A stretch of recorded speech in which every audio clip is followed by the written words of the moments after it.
হবে।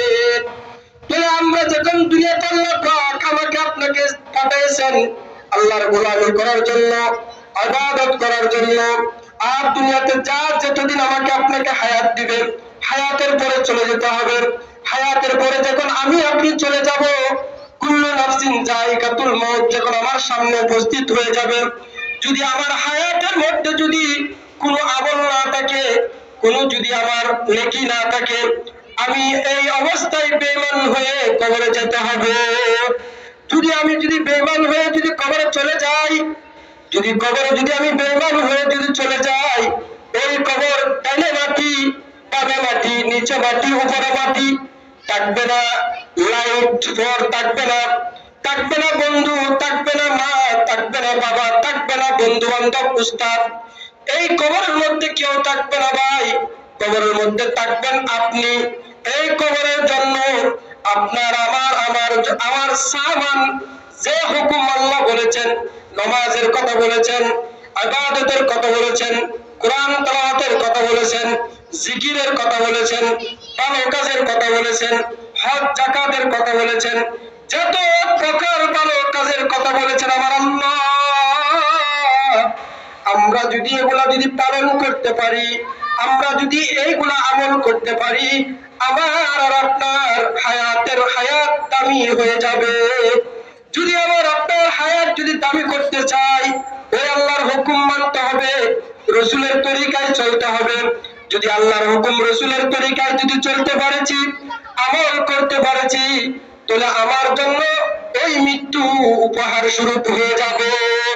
যদি আমি আমল যদি পরিণত করতে পারি নাই, নামাজ পড়তে পারি নাই, রোজা রাখতে পারি নাই, কোরআন তেলাওয়াত করতে পারি নাই, কোনো ভালো কাজ করতে পারি নাই, ওই মৃত্যু আমার আর আপনার জন্য কঠিন হয়ে আমাদের সামনে দাঁড়াই থাকবে। সেজন্য মেরে মুহতারাম, এই আজকে নূরে মদিনা মাদ্রাসার মাহফিল দিয়েছে, আজকে ছোট ছোট মাসুম বাচ্চাদের জন্য নয়, আমাদের মুরব্বীদের একটা উসুল রয়েছেন।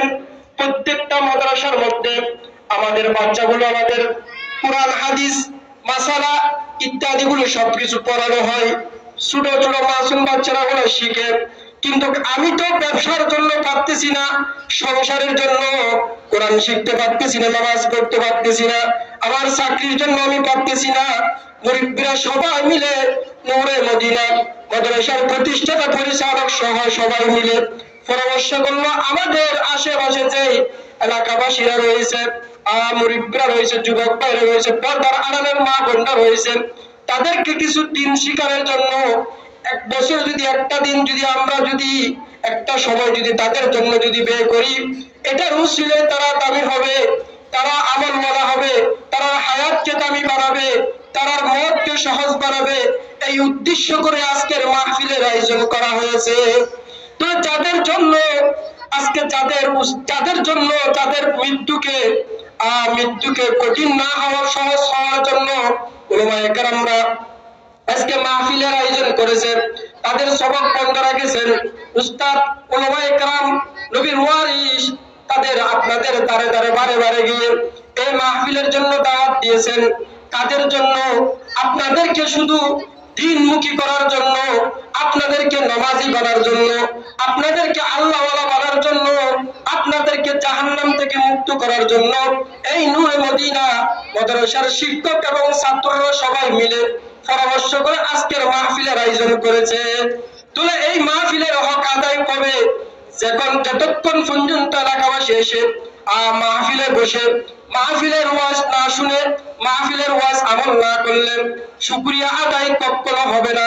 এই কাল হাসরের মাঠে এই মাহফিলের এলাকাবাসীর জন্য আল্লাহকে আপনার নামে বিচার দিবে, এই প্যান্ডেল আপনার নামে বিচার দিবে আল্লাহ।